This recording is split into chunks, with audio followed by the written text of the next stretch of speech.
En una tierra donde los muertos no descansan y el viento arrastra nombres olvidados, Juan Nepomuceno, Carlos Pérez, Rulfo Vizcaíno, nació para escribir el murmullo de los que no tienen voz. Fue un 16 de mayo de 1917, en Apulco, Jalisco, aunque su acta lo sitúa en Sayula, envolviéndolo desde el inicio en una niebla de incertidumbre casi literaria. Esa dualidad en su origen no fue casualidad. Desde su primer respiro, la vida le otorgó el poder de moverse entre dos mundos, el real y el espectral, el presente y la memoria, lo tangible y lo que se escapa entre los dedos como arena del desierto.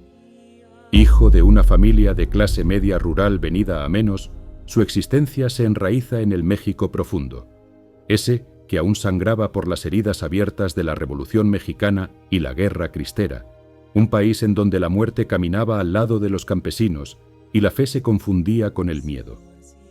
Su padre, Juan Nepomuceno Pérez Rulfo, era un hacendado que poseía tierras en un tiempo donde la tierra valía más que la vida. Pero en esas tierras, la violencia era ley. Cuando Juan tenía apenas 6 años, su padre fue asesinado en circunstancias oscuras. La violencia que devoraba al país devoraba también a su familia. Fue el primero de los grandes silencios que marcarían al niño. 4 años después, la tragedia volvió a tocar su puerta. Su madre, María Vizcaíno, falleció, dejando a Juan y a sus hermanos huérfanos en un país sin redención. Su infancia fue abruptamente cercenada. De un día a otro, dejó de ser hijo para convertirse en huérfano de guerra, de amor y de patria. A esa edad en que otros jugaban en los campos, Juan empezaba a entender la dimensión del abandono, la soledad como herencia. A falta de hogar, fue enviado a vivir con su abuela en San Gabriel, el pueblo que años más tarde inspiraría el mítico Comala de Pedro Páramo. Allí, entre rezos apagados y fantasmas sin tumba, el niño aprendió a leer los rostros rotos de los campesinos, a escuchar lo que no se dice, a oler la muerte en los callejones sin nombre. En San Gabriel no había juguetes ni cuentos de hadas, había machetes, polvo, entierros y silencios. Y en ese silencio, algo en Juan comenzó a gestarse.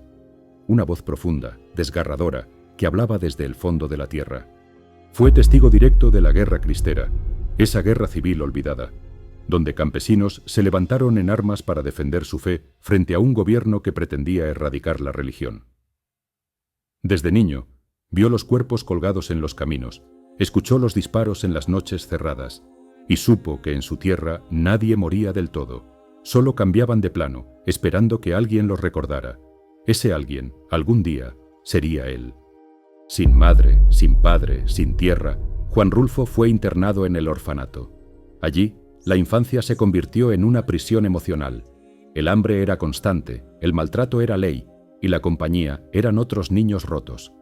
Pero incluso en ese encierro, Rulfo aprendió una lección esencial: la mirada. En silencio, observaba. Veía las grietas en las paredes, los ojos desesperados de otros huérfanos, las peleas por un trozo de pan.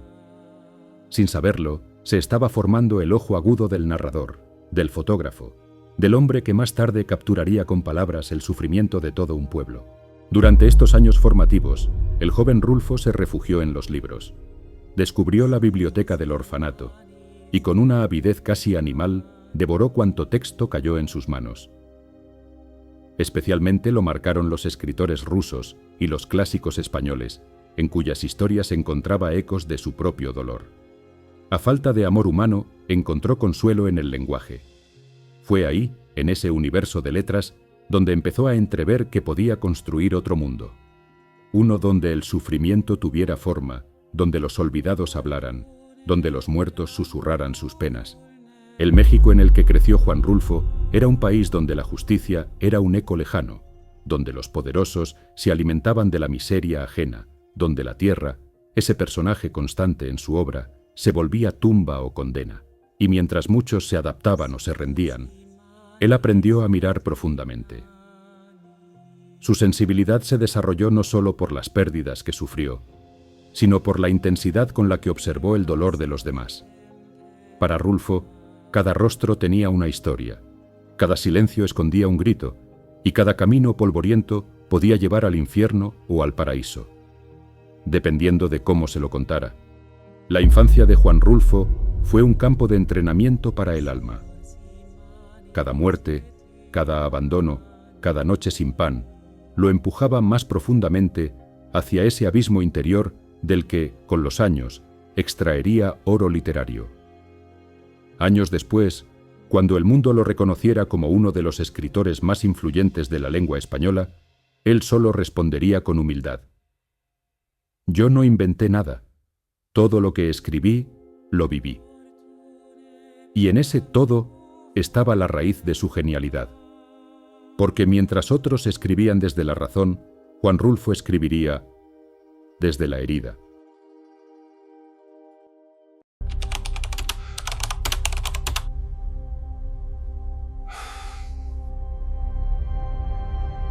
No hay adolescencia donde la infancia ha sido mutilada. Para Juan Rulfo, crecer fue simplemente aprender a sobrevivir entre ruinas, propias y ajenas. A los 13 años ya cargaba en su espalda un cementerio.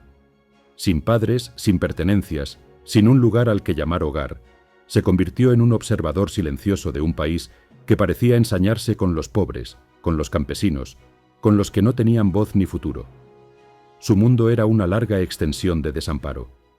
Sin embargo, en ese vacío, Juan cultivó una sensibilidad única. La del hombre que sabe que cada paso puede ser el último, que cada rostro puede desvanecerse mañana.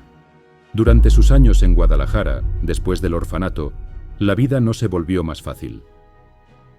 Asistió a la escuela de segunda enseñanza número 4, pero su situación económica lo obligó a trabajar para mantenerse. Fue ayudante en oficinas, mensajero, empleado de ventanilla. Eran trabajos grises que consumían su tiempo, pero que, sin quererlo, nutrían su mirada literaria. Observaba desde abajo, desde donde nadie es visto. El sistema no estaba hecho para gente como él, y sin embargo, él absorbería todo. Las expresiones de los burócratas, los gestos de los campesinos desplazados, las palabras desesperadas de quienes vivían al margen. No tenía lápiz ni papel, pero ya escribía por dentro. En medio de su precariedad, tomó una decisión que marcaría su vida. Se trasladó a Ciudad de México, buscando oportunidades. Sin embargo, al llegar, descubrió que no fue aceptado en la Universidad Nacional Autónoma de México, UNAM, porque había llegado fuera del plazo de inscripción. En otro joven, esto habría sido el final. Para él, fue el principio de algo distinto. Comenzó a asistir como oyente a clases de historia del arte, literatura y antropología. No pagaba matrícula, no tenía título, pero escuchaba con más atención que cualquiera. Lo que aprendía, lo absorbía como un sediento que encuentra un pozo en el desierto. A la par de su formación informal, comenzó a frecuentar la Biblioteca México, en la Ciudadela. Allí pasaba horas enteras, devorando libros con la misma intensidad con la que otros roban comida. Su hambre era otra, hambre de lenguaje, de comprensión, de sentido. Descubrió a Faulkner, a Kafka, a los narradores latinoamericanos del realismo mágico emergente, pero también a cronistas antiguos, a la Biblia, a poetas que hablaban del dolor sin adornos. Todo ese material se cocía en su interior, y en el silencio que lo había acompañado toda su vida, comenzó a gestarse algo. Una voz narrativa inconfundible, desgarradora, sin artificios. Fue durante estos años que se aficionó a la fotografía, un arte que complementaría su literatura de forma visceral. Con una cámara prestada, comenzó a registrar los rostros del México olvidado. Campesinos vencidos por el sol, niños descalzos con la mirada rota, mujeres que parecían haber vivido 1000 años en una sola década. Las imágenes eran estáticas, pero en ellas ya estaba el germen de Pedro Páramo, la vida detenida, atrapada en la memoria, hablando desde la muerte. Juan no tenía recursos, pero tampoco excusas. Mientras otros se ahogaban en su miseria, él construía su universo con los escombros de la vida. El Instituto Nacional Indigenista le ofreció un empleo como agente de migración y más tarde trabajaría en el Centro de Documentación del Instituto Nacional de la Vivienda y después en el Departamento de Publicaciones del Instituto Nacional Indigenista, desde donde pudo viajar a comunidades rurales, conocer de primera mano las voces del México profundo. No solo escuchaba, transcribía, registraba, captaba los ritmos del habla campesina. Aquellas voces, que ningún otro escritor había considerado dignas, serían las protagonistas de su obra. Curiosamente, mientras su vida se hundía en la precariedad, nunca dejó de soñar con escribir. Llenaba cuadernos con apuntes, frases sueltas, diálogos que se le ocurrían mientras caminaba por las calles. Cada palabra, cada oración, era fruto de la observación y de la empatía. Rulfo nunca escribió con soberbia. Escribió con respeto. Entendía que la voz del otro, del pobre, del desplazado, del muerto, merecía ser escuchada con la misma fuerza que la del poderoso. Su ética era literaria, pero también humana. En esta etapa, comenzó a publicar sus primeros cuentos en revistas literarias, revistas modestas pero fundamentales para autores emergentes. Uno de los primeros cuentos que publicó fue La vida no es muy seria en sus cosas, y luego Nos han dado la tierra, ambos con una voz seca, dura, sin adornos. Quienes lo leían sabían que estaban ante algo distinto, una escritura que no se preocupaba por complacer, sino por decir lo que nadie quería oír. Su lenguaje era escueto, pero cortante, su ritmo hipnótico, sus temas inevitables, la muerte, el abandono, el olvido. El joven que había sido condenado a desaparecer comenzaba a emerger como una figura sombría pero potente. No era famoso, no tenía libros publicados, pero sus palabras ya comenzaban a resonar como tambores lejanos. En diferentes sitios ya algunos hablaban de ese tal Rulfo. Nadie sabía mucho de él, pero todos coincidían en algo. Su prosa era como un cuchillo en la carne. Y aún no habían leído lo peor. Aún no habían pisado Comala. Aún no habían escuchado los susurros de Pedro Páramo. Si estás disfrutando de este video, te invito a suscribirte, dejar tu like y compartir tu opinión en los comentarios. Ese es un pequeño gesto que nos ayuda a seguir creando contenido valioso para ti. Gracias por hacerlo. Sigamos entonces con la narración.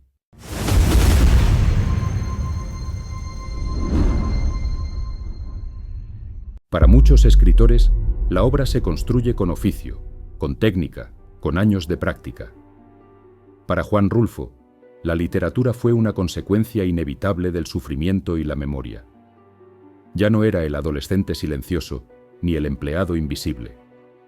En la oscuridad de su habitación en la colonia Roma de la Ciudad de México, mientras el bullicio urbano rebotaba en las paredes, Rulfo se sentaba frente a la hoja en blanco con la certeza de que tenía que hablar. No por él, sino por todos los que habían sido sepultados sin epitafio. Fue en 1953 cuando su nombre saltó definitivamente a la escena literaria mexicana con la publicación de El llano en llamas, una colección de cuentos que, según ediciones posteriores, fue ampliándose con nuevos relatos que retrataban con precisión quirúrgica el México rural de la posrevolución. Estos cuentos no eran folclóricos, ni románticos, ni heroicos. No había en ellos caudillos ni hazañas. Había hambre, sed, miseria y silencio. Historias como Diles que no me maten, Es que somos muy pobres, Lubina o Talpa estremecieron a los críticos por su crudeza, por su tono seco, por su verdad irrebatible. Cada cuento parecía un disparo en la conciencia. Los personajes hablaban en voz baja, con frases cortas, resignadas. Pero detrás de cada palabra había siglos de dolor acumulado.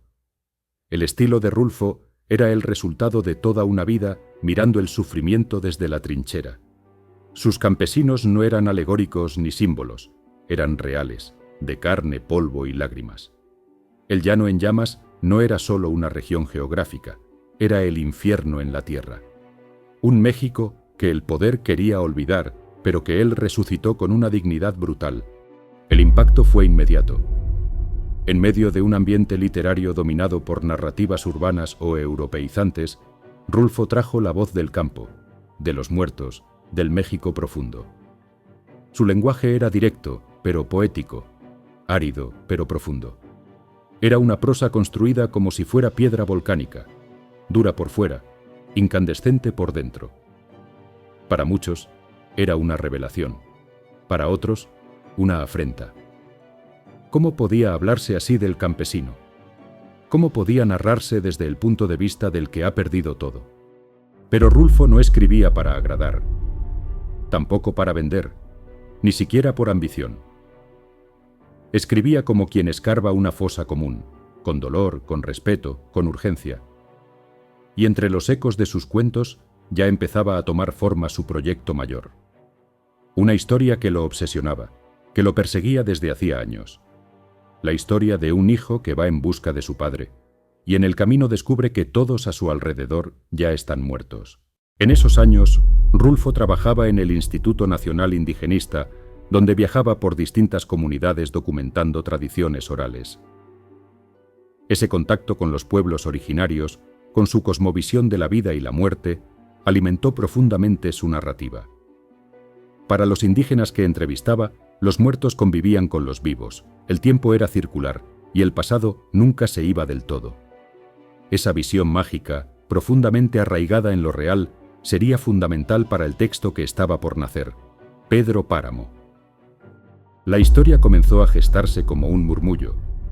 En su mente, un pueblo llamado Comala emergía entre vapores de calor, tierra reseca y voces espectrales. Los personajes no tenían prisa, hablaban despacio, con culpa, con miedo, con deseo de redención.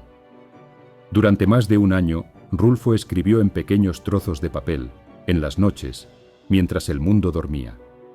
No tenía computadora ni máquina de escribir propia. Solo tenía una obsesión: darle forma al infierno que conocía tan bien. Y entonces, en 1955, como una explosión silenciosa, apareció Pedro Páramo. Lo que sucedió después fue algo inaudito.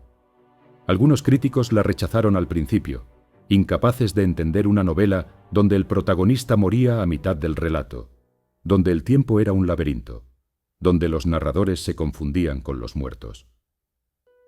Pero los más lúcidos comprendieron de inmediato. Era una obra maestra, un antes y un después en la literatura hispanoamericana. Gabriel García Márquez confesó que tras leer Pedro Páramo supo que era posible escribir 100 años de soledad. Carlos Fuentes la llamó la novela fundacional del México moderno. Borges la leyó con asombro. En Europa fue celebrada como una obra de arquitectura perfecta, de atmósfera inigualable. Pero Rulfo, fiel a su estilo, no se dejó seducir por el elogio. No concedía entrevistas, no buscaba aplausos, solo quería callar. En ese silencio, sin embargo, ya había cambiado el destino de la narrativa latinoamericana. Había creado un universo donde los muertos caminaban, hablaban, recordaban. Un mundo donde la vida no comenzaba al nacer, sino al sufrir. Y mientras el mundo lo celebraba, Juan Rulfo, el huérfano, el hijo del polvo, el fotógrafo de lo invisible, se alejaba. Ya había dicho lo que tenía que decir. Lo demás serían ecos.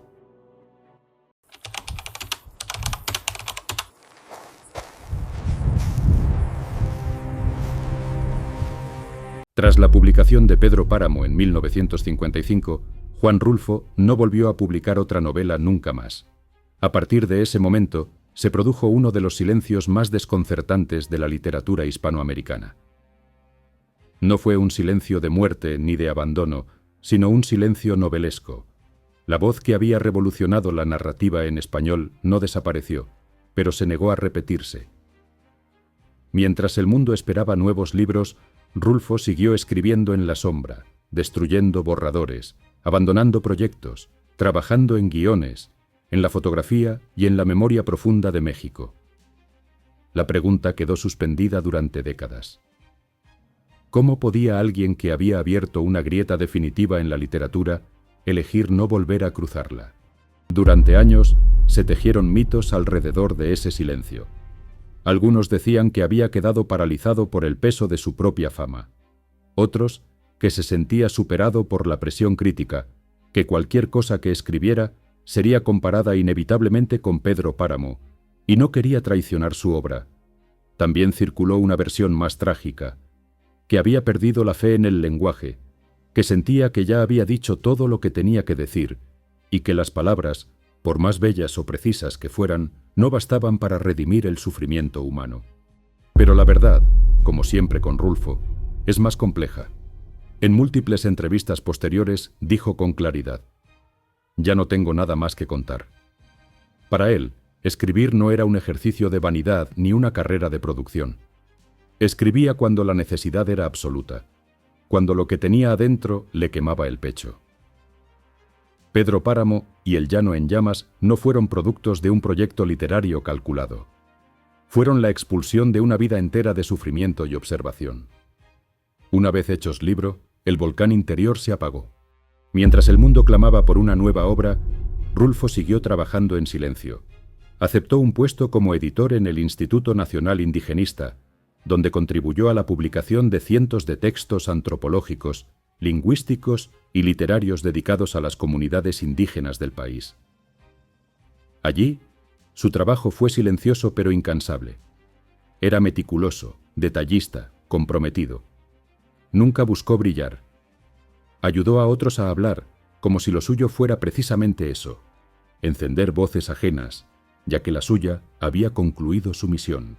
Durante los años 60 y 70, la figura de Rulfo se convirtió en una especie de leyenda viva. Casi no daba entrevistas, evitaba los reflectores y cuando lo obligaban a presentarse en actos públicos parecía incómodo, fuera de lugar. Su rostro serio, su mirada melancólica, su hablar pausado, lo convertían en una presencia fantasmagórica, un personaje salido de su propio universo. Era como si Comala lo hubiese absorbido y él mismo se hubiese convertido en uno de esos muertos que vagan por la memoria. A pesar de su silencio creativo, su obra comenzó a ser reconocida internacionalmente. A lo largo de los años, recibió algunos de los más importantes reconocimientos literarios de México y del ámbito internacional. En 1980 fue nombrado miembro del Centro Mexicano de Escritores y se consolidó como una figura central del boom latinoamericano, aunque él jamás se sintió parte de ese movimiento. Sin embargo, lo más desconcertante fue que Rulfo sí seguía escribiendo, pero no publicaba. En entrevistas reveló que había comenzado una nueva novela titulada La Cordillera, pero que se le quemó en un incendio. Otros aseguran que simplemente destruyó los manuscritos porque no estaba satisfecho con ellos. Sea cual fuere la verdad, ese texto perdido se convirtió en una de las grandes obsesiones de la crítica literaria. ¿Qué hubiera sido esa obra? ¿Qué voz habría tenido? ¿Qué más tenía que decir el autor de Pedro Páramo? Pero Rulfo era fiel a sí mismo. Si no era absolutamente necesario decirlo, prefería el silencio. En esos años, también se refugió en la fotografía. Si no podía escribir con palabras, al menos podía capturar instantes. Su archivo fotográfico, hoy considerado una joya visual, revela la misma sensibilidad que su literatura. Encuadres sobrios, personajes marginales, pueblos detenidos en el tiempo. Su cámara fue otra forma de escribir. No necesitaba frases, solo luz, sombra y espera. Cada imagen parecía un fotograma de Comala, como si él continuara habitando aquel universo de muertos, solo que ahora con los ojos en lugar de con la pluma. Su familia, compuesta por su esposa Clara Aparicio y sus hijos, vivía con él en un entorno marcado por la introspección. Clara, en sus cartas, expresó en varias ocasiones la dificultad de convivir con alguien tan hermético, tan ensimismado, y sin embargo, lo amó con fidelidad y comprensión. Lo cuidó, lo sostuvo. Fue su compañera silenciosa, la única que supo navegar los abismos del hombre que había elegido desaparecer a la vista de todos. El silencio de Rulfo se convirtió en símbolo, en enigma, en objeto de estudio. Críticos de todo el mundo trataron de descifrarlo, de racionalizarlo, de explicarlo como una estrategia estética o una actitud existencial. Pero quizás la respuesta era mucho más sencilla y al mismo tiempo más desgarradora. Juan Rulfo escribió lo que necesitaba escribir, nada más. En un mundo saturado de voces, él eligió callar, y en ese silencio, su eco se hizo eterno.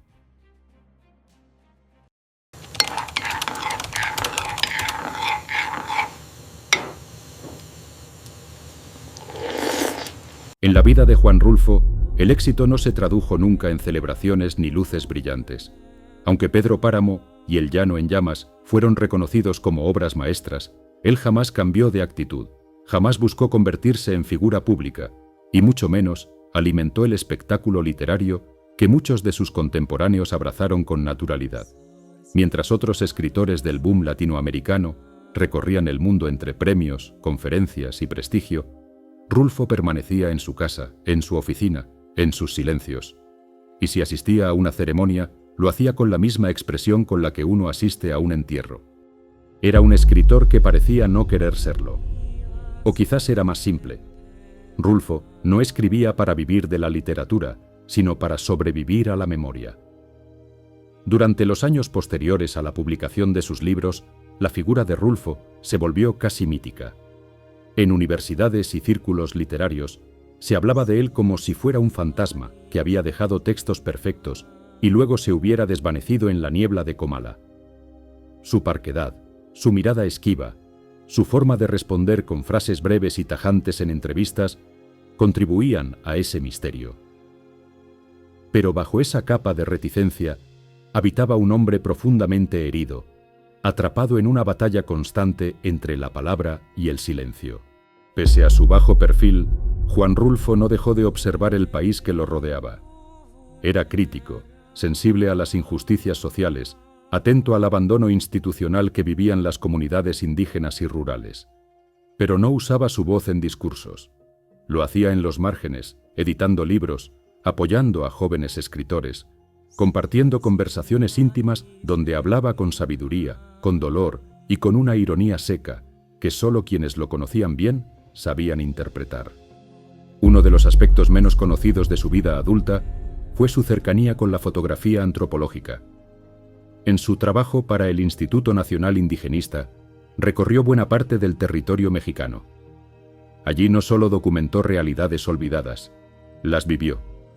Durmió en chozas, comió con campesinos, se adentró en regiones donde la pobreza era una constante y donde la oralidad sobrevivía como único refugio frente al olvido. Esa experiencia moldeó su visión del país y profundizó su convicción.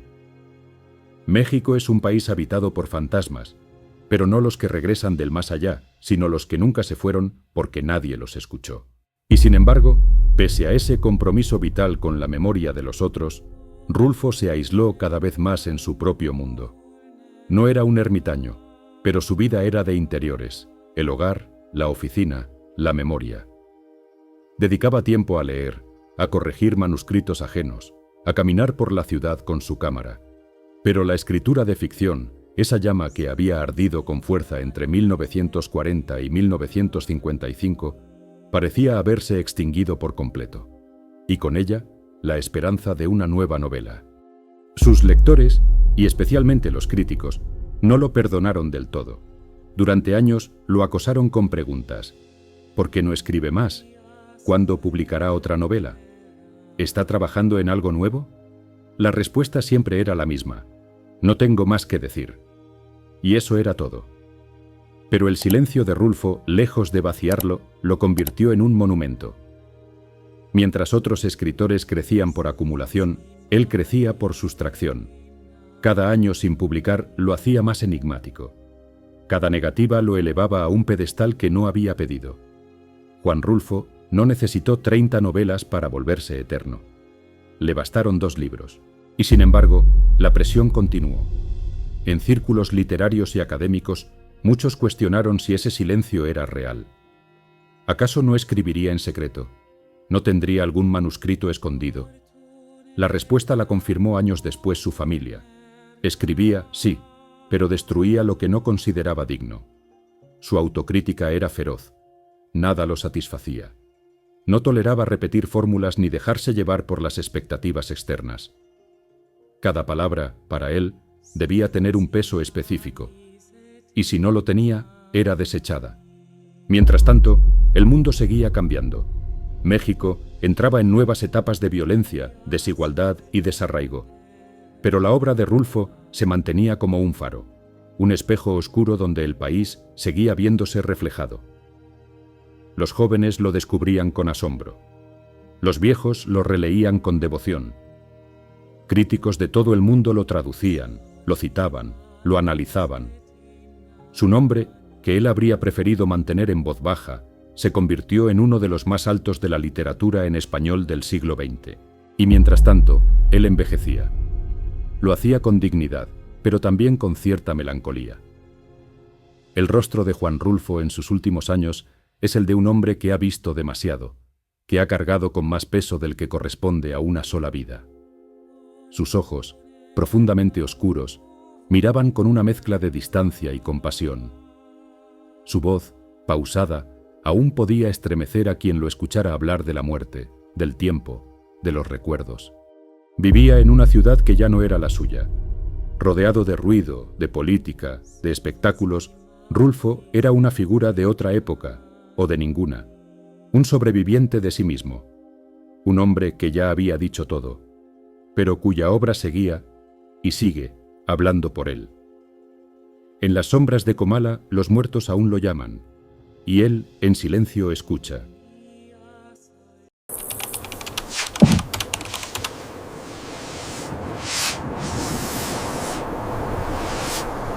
A medida que los años se acumulaban sobre sus hombros, Juan Rulfo caminaba con la certeza de que el tiempo no era una línea recta, sino una espiral que volvía una y otra vez al mismo punto: la memoria. Su cuerpo envejecía, pero su obra permanecía intacta, intocable, suspendida en una especie de eternidad literaria.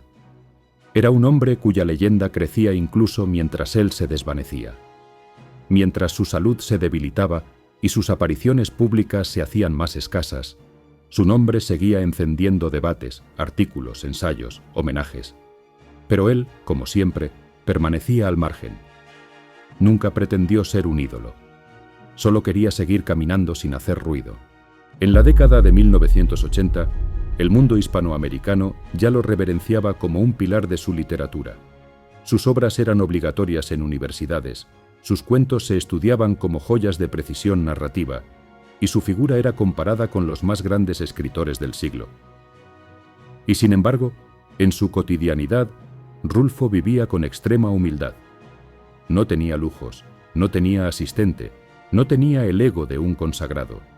Seguía yendo a trabajar como editor en el Fondo de Cultura Económica. Se sentaba frente a su escritorio, revisaba textos ajenos, corregía, sugería. Era una labor silenciosa, técnica, casi invisible. Pero a él le bastaba, porque nunca escribió para ser famoso. Escribía para que los muertos hablaran. Uno de sus compañeros de trabajo relató que a veces pasaba horas enteras en su cubículo, sin hablar con nadie, con la mirada perdida. No era tristeza, era concentración. En su cabeza aún habitaban los ecos de Comala, las voces de Eduviges Diada, de Susana San Juan, de los hombres del llano que hablaban con la resignación de los que nacieron condenados. Aunque no escribiera más, la literatura nunca lo había abandonado, solo había cambiado de forma. Rulfo envejeció sin aspavientos. No temía a la muerte porque, como él mismo dijo alguna vez, «Yo he vivido con los muertos toda mi vida». Para él, la muerte era continuidad, no ruptura, y quizás por eso sus últimos años los vivió sin ansiedad. No dejó memorias, no planeó discursos de despedida, no buscó dejar una enseñanza final. Su obra, pequeña en cantidad, era inmensa en resonancia. Ya había dicho lo que el mundo necesitaba oír. A pesar de su bajo perfil, en 1983 recibió el Premio Príncipe de Asturias de las Letras, uno de los galardones más prestigiosos del ámbito literario internacional. Lo aceptó con la misma expresión que si le hubieran ofrecido un café. No porque no lo valorara, sino porque sabía que ningún premio podía añadir o quitar valor a las voces que había rescatado del olvido. Su gratitud era sincera, pero silenciosa. Para él, el único reconocimiento real era que alguien leyera a Justino, a Tacha, a los hijos de la tierra seca. Que alguien escuchara el murmullo. Y sin embargo, incluso en esa serenidad, su cuerpo comenzaba a rendirse. Rulfo sufría de cáncer de pulmón, una enfermedad que lo fue apagando lentamente. Nunca se quejó, nunca usó su enfermedad como excusa para obtener compasión o atención. Seguía yendo a trabajar mientras pudo. Seguía escuchando, leyendo, mirando. Sus hijos y su esposa lo acompañaban con discreción.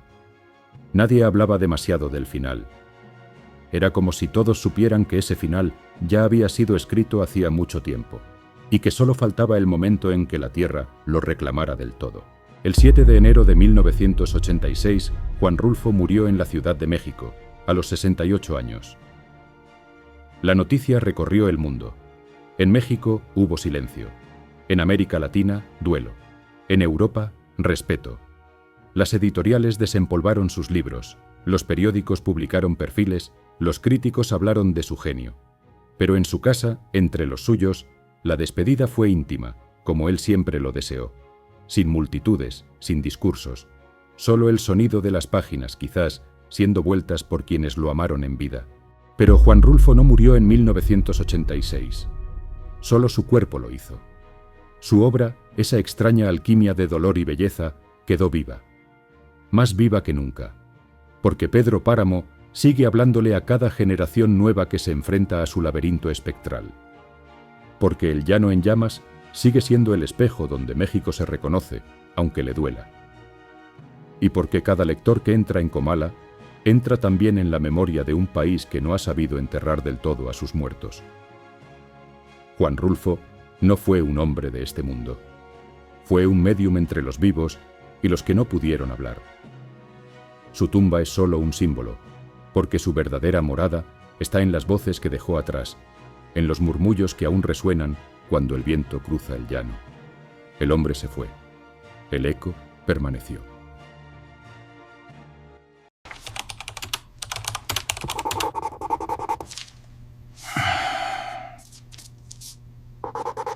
La muerte de Juan Rulfo no marcó un cierre. Muy por el contrario, fue el comienzo de una segunda vida literaria, una que él jamás imaginó, y probablemente jamás hubiera deseado. Apenas su cuerpo fue entregado a la tierra, su figura comenzó a crecer en dimensiones míticas. No era simplemente un autor fallecido, era ya un clásico viviente que se convertía ahora en leyenda absoluta. A diferencia de muchos escritores cuya fama decrece con el tiempo, en el caso de Rulfo ocurrió lo opuesto. Cada año posterior a su muerte trajo reediciones, traducciones nuevas, estudios académicos y homenajes en múltiples idiomas. Pedro Páramo fue traducido a numerosas lenguas en todo el mundo, incluso al chino, al árabe, al ruso y al japonés, donde su minimalismo narrativo y su estructura espectral lo emparentaban con la sensibilidad zen. El libro dejó de ser simplemente una novela mexicana, se convirtió en un fenómeno universal. Críticos de renombre internacional lo situaron junto a Kafka, Faulkner, Joyce, Borges. Su nombre apareció en planes de estudio de universidades desde Buenos Aires hasta París, de El Cairo a Nueva York. Y lo más impresionante, su obra, aunque breve, resistía todo análisis, toda disección, toda reinterpretación. Cada lector encontraba algo distinto. Cada relectura revelaba un nuevo abismo. En su natal Jalisco, el pueblo de San Gabriel se convirtió en un lugar de peregrinaje para lectores, académicos y turistas. Se colocaron placas, se realizaron festivales, se fundaron cátedras con su nombre. Incluso se formó la Fundación Juan Rulfo, dirigida por sus descendientes, encargada de preservar su archivo personal, su obra fotográfica y literaria, así como de impedir que su figura fuera comercializada o vulgarizada. Y sin embargo, en medio del tributo mundial, su familia fue clara en proteger la esencia sobria y humilde del autor. Se negaron a convertirlo en ícono vacío. Rechazaron proyectos cinematográficos que traicionaban la atmósfera de sus textos. Publicaron su archivo fotográfico con curaduría estricta e hicieron un trabajo silencioso y constante para conservar su legado con dignidad. Porque Rulfo no fue un escritor cualquiera. Gabriel García Márquez lo consideró una influencia decisiva y llegó a situarlo en una categoría única dentro de la literatura en español, a la altura de los grandes fundadores del lenguaje narrativo. Una valoración osada, pero comprensible. Su capacidad de evocar el dolor colectivo con una economía de palabras absoluta, su manejo del tiempo como si fuese un personaje más, y su dominio del habla campesina sin caer jamás en la caricatura, lo colocaron en un territorio aparte. Era único, y a pesar de la admiración, seguía siendo un enigma. Los lectores se preguntaban, ¿cómo pudo escribir eso alguien que apenas publicó 2 libros? ¿Cómo alguien que se negó a teorizar sobre su obra, que no escribía ensayos ni conferencias, logró convertirse en una piedra angular de la narrativa latinoamericana? La respuesta quizás radica en algo que trasciende el talento: honestidad brutal. Rulfo nunca mintió al escribir, nunca adornó, nunca buscó complacer. Su literatura es una herida abierta que no se encubre con metáforas huecas. Cada palabra fue elegida con cuidado, como si fuera una piedra sagrada, cada frase una oración funeraria. Con los años, Pedro Páramo dejó de ser solo una novela. Se convirtió en un rito de paso. Quien la leía y la comprendía accedía a una forma distinta de ver el mundo, de entender la relación entre los vivos y los muertos, entre la historia y el presente. Universidades crearon seminarios enteros para estudiarla. Se publicaron libros completos sobre su estructura, su simbología, sus múltiples capas de lectura. Y aún así, nadie lograba agotarla. Y mientras eso ocurría, la otra gran faceta de Rulfo, la fotografía, comenzó también a cobrar fuerza. Sus imágenes, tomadas entre los años 40 y 70, revelaban un México rural que estaba desapareciendo. Sus retratos eran devastadores: niños descalzos con miradas adultas, ancianos que parecían hechos de polvo, mujeres cubiertas por velos y silencios. Eran fotografías sin escenografía, sin pretensión artística. Eran el alma del país capturada en blanco y negro. Exposiciones de su obra fotográfica comenzaron a recorrer el mundo. En museos de París, Berlín, Madrid, Nueva York, se presentaban las imágenes de ese hombre que, con la misma mirada que usó para narrar Comala, ahora congelaba en luz el rostro de un México que nadie había querido mostrar. Su lente no juzgaba, solo observaba. Con respeto, con ternura, con una tristeza profunda que no necesitaba explicación. Hoy, las generaciones más jóvenes llegan a Rulfo no por obligación escolar, sino por necesidad. Encuentran en su prosa una resonancia atemporal. Comala se parece a sus propios pueblos vacíos. Los murmullos se parecen a sus propias pérdidas. El llano en llamas no es solo un lugar, es el país ardiendo una y otra vez, incapaz de enterrar su historia. Juan Rulfo no es un escritor del pasado, es una herida presente, una sombra necesaria, un espejo de lo que fuimos, somos y no terminamos de entender.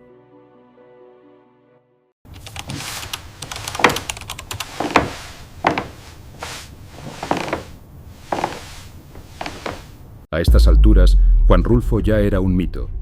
Pero más allá de su obra, de su silencio, de su leyenda literaria, existió un ser humano lleno de contradicciones, con costumbres tan singulares como su narrativa.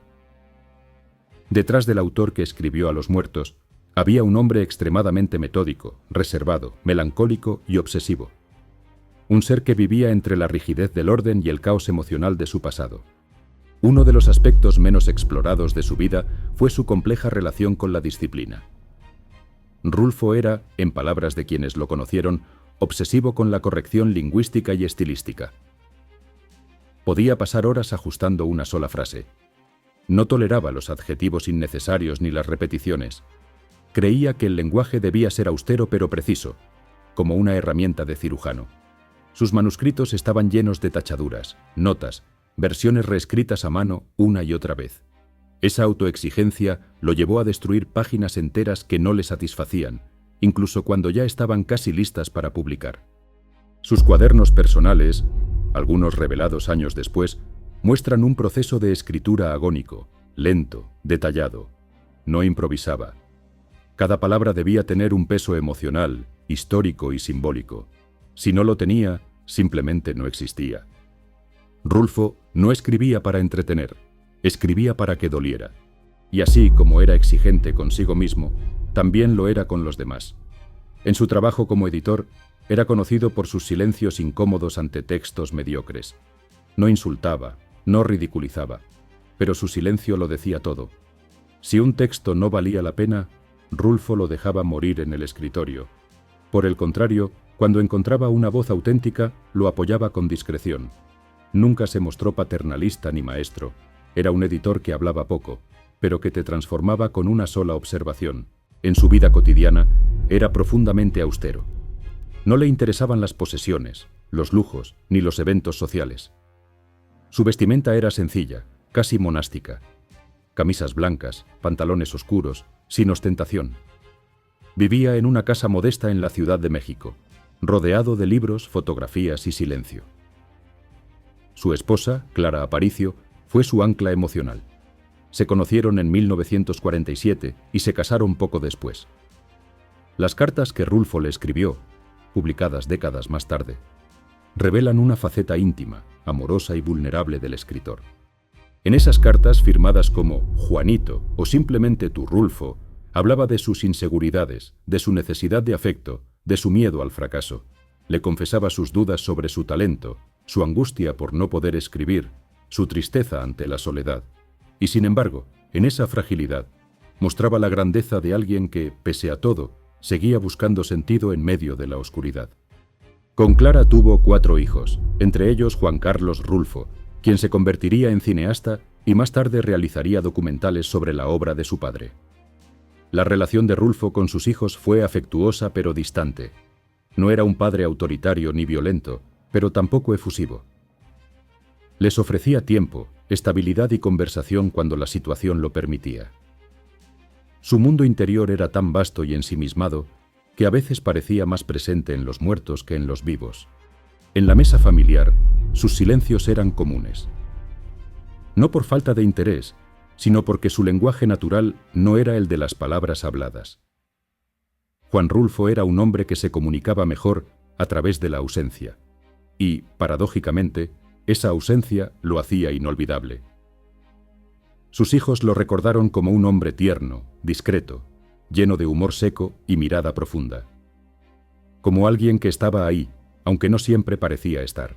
Otra de sus grandes pasiones fue el cine. En vida, Rulfo colaboró con varios guiones cinematográficos e incluso trabajó como asesor en adaptaciones de su obra. Aunque fue extremadamente crítico con la forma en que algunos directores intentaban traducir sus textos a la pantalla, participó en el guión de películas como El despojo y La fórmula secreta. Para él, el cine ofrecía una dimensión distinta de la narración, una forma de visualizar lo invisible, de darle rostro a los murmullos, cuerpo al polvo. Su amor por la imagen no se limitaba a la fotografía o al cine, también se manifestó en su relación con el tiempo. Rulfo era maniático del orden. Tenía horarios fijos, rutinas estrictas, una forma meticulosa de organizar su día. Esa necesidad de control era su forma de sostenerse en el caos emocional que lo habitaba. Mientras todo lo demás fallaba, la inspiración, la escritura, la salud, el orden era su refugio. Y sin embargo, en todo ese orden, en todo ese silencio, había un fuego latente. Porque Juan Rulfo nunca dejó de ser el niño que vio morir a su padre, el adolescente que cruzó los campos con miedo, el adulto que cargó el peso de miles de voces sin tumba. Era un volcán cubierto de ceniza. Y debajo seguía ardiendo. Si llegaste hasta este punto del video y aún no te has suscrito, este es el momento.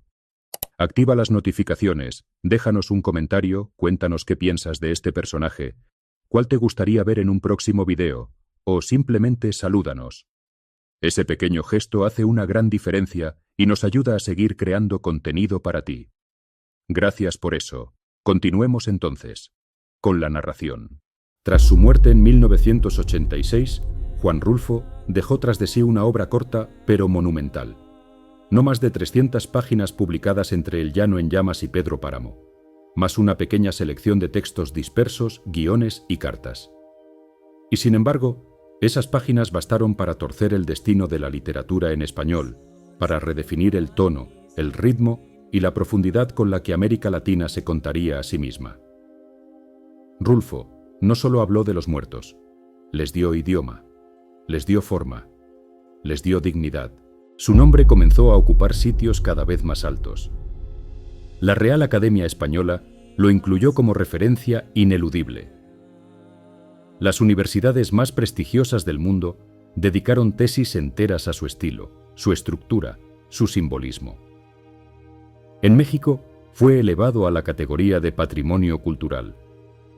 Pero lo más notable fue que, a diferencia de tantos autores canonizados que dejan de ser leídos con el tiempo, Rulfo seguía siendo descubierto, año tras año, por nuevos lectores.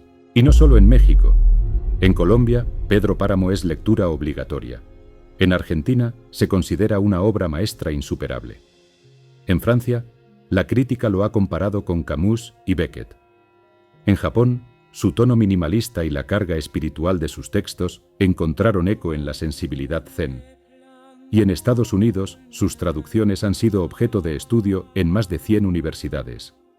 La sombra de Comala llegó a todos los rincones del planeta. Pero, ¿qué tiene Pedro Páramo que lo hace tan universal? En el fondo, Rulfo escribió una novela sobre la culpa, la memoria y la imposibilidad de escapar del pasado. No importa si el lector es mexicano o escandinavo, todos reconocen en sus páginas el peso de lo no resuelto, de lo no dicho. Todos han conocido a un padre ausente, a una madre idealizada, a un pueblo donde ya nadie vive pero todos aún recuerdan. En esa universalidad emocional está la raíz de su permanencia, y lo mismo puede decirse de El llano en llamas, donde cada cuento es una fotografía hablada, un disparo de humanidad. No oyes ladrar los perros, por ejemplo, sigue conmocionando a quienes lo leen por primera vez. Talpa y Lubina son retratos del abandono y la desesperanza que no envejecen. Porque el dolor, cuando es narrado con precisión y respeto, nunca caduca. Su archivo personal fue declarado Tesoro del Patrimonio Documental de la Nación. Contenía cartas, fotografías, borradores, notas sueltas, guiones inconclusos. Todo fue catalogado y digitalizado con un cuidado casi religioso. Y sin embargo, incluso ante esa apertura, el misterio permanecía. Cada nuevo documento parecía responder una pregunta solo para abrir otras 10. Uno de los documentos más debatidos fue el proyecto de novela inconclusa llamado La Cordillera. Durante años se creyó que no existía, que era una leyenda. Pero la familia Rulfo confirmó su existencia, aunque parcial y sin posibilidad de publicación. Según declaraciones, el propio Juan destruyó casi todo el manuscrito. Solo quedaron fragmentos, notas sueltas, y fieles a su voluntad, sus herederos decidieron no convertirlo en producto comercial. El silencio, nuevamente, fue su legado más elocuente. En ese respeto radical por la palabra, en ese compromiso absoluto con la verdad interior, se encuentra quizás la clave de su inmortalidad. Juan Rulfo no escribió para agradar, ni para vender, ni para encajar en corrientes literarias. Escribió como quien abre una herida y la muestra sin anestesia, y eso, en un mundo saturado de máscaras, de ruido, de impostura, es más poderoso que cualquier premio. Años después, el escritor Juan Villoro diría: «Todos los escritores mexicanos escribimos después de Rulfo, y escribimos con su sombra en la espalda». Y no solo en México, en toda América Latina, el eco de su voz sigue presente. Porque en una región marcada por el olvido, por las fosas comunes, por la pobreza heredada y la violencia estructural, Rulfo sigue hablando con una claridad que duele. Hoy, quien abre Pedro Páramo no está leyendo simplemente una novela. Está descendiendo a un pueblo maldito, a una historia trágica, a un país que aún no entierra a sus muertos. Está entrando a Comala. Y en Comala, como dijo Dolores Preciado, hace mucho calor y todo está lleno de murmullos, y esos murmullos son los de Juan Rulfo. No todos los escritores nacen para contar muchas historias. Algunos nacen para contar la historia definitiva, la que no solo explica un país o una época, sino que resuena en el alma de todos los que han sentido el abandono, la ausencia, la desesperanza o el peso de los recuerdos. Juan Rulfo fue uno de esos pocos, y por eso, a pesar de haber dejado solo 2 libros, es eterno. Su voz fue la de los desposeídos, los muertos sin tumba, los pueblos que desaparecieron del mapa pero siguen latiendo en el subsuelo. No escribió para agradar ni para publicar. Escribió porque tenía dentro un murmullo insoportable. Uno que venía desde la infancia, desde la sangre, desde el polvo seco del llano, desde la mirada silenciosa de su madre muerta, desde la pérdida de su padre. Su literatura no fue inspiración, fue exorcismo, y por eso mismo, Pedro Páramo y El llano en llamas no necesitan una continuación. Están completos. Son circulares, perfectos en su ambigüedad, inmortales en su sencillez.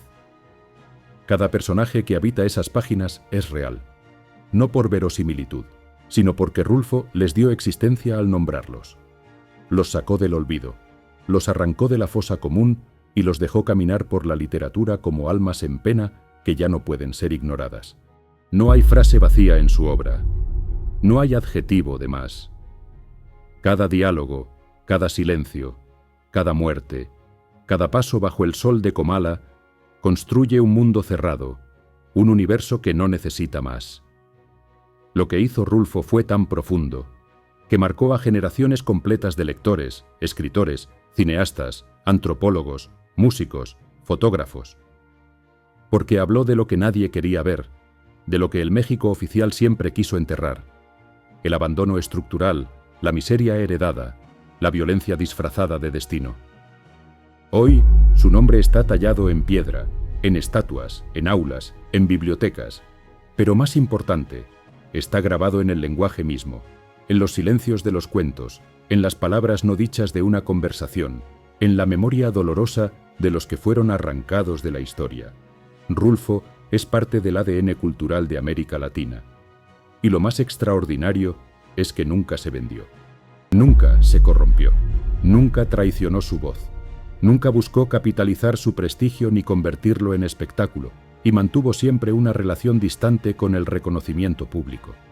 Cuando muchos habrían convertido su prestigio en un negocio, él eligió desaparecer. Eligió la integridad. Eligió que su obra hablara por él, y lo ha hecho con una fuerza que trasciende generaciones. Incluso hoy, a más de 70 años de la publicación de su obra, los debates siguen vivos. Se discute su estructura narrativa, su uso del tiempo, su simbolismo. Se analizan los fantasmas de Comala, la posible identidad de Juan Preciado, la muerte como narrativa circular, la oralidad campesina como poética. Y aún así, ningún estudio agota su profundidad. Porque Juan Rulfo no escribió para ser comprendido en su totalidad. Escribió para que nunca dejáramos de buscar. En un país como México, donde el olvido es política de Estado y la muerte una estadística diaria, su obra sigue siendo una advertencia y una herida. Nos recuerda que debajo de cada autopista moderna hay un pueblo desaparecido, que debajo de cada discurso triunfalista hay una voz que no fue escuchada, que el silencio, a veces, es más verdadero que cualquier consigna. Juan Rulfo murió una sola vez, pero ha renacido miles, cada vez que alguien abre su libro por primera vez, cada vez que una frase corta deja sin aliento, cada vez que una imagen cruda, seca y final golpea como un disparo en el pecho. Vine a Comala porque me dijeron que acá vivía mi padre, un tal Pedro Páramo. Así empieza todo, y ya nada vuelve a ser igual, porque Comala no es un pueblo, es el mundo, y Pedro Páramo, su rey, es cada padre ausente, cada poder impune, cada memoria que pesa, y Juan Rulfo, el más silencioso de los hombres, es ya inmortal. Si aún no has leído Pedro Páramo, detente aquí. Escucha la voz de su inicio, deja que el polvo y el silencio te hablen, y decide después si deseas viajar a Comala. Así comienza la obra cumbre de Juan Rulfo. Cierra los ojos, deja volar la imaginación y disfruta.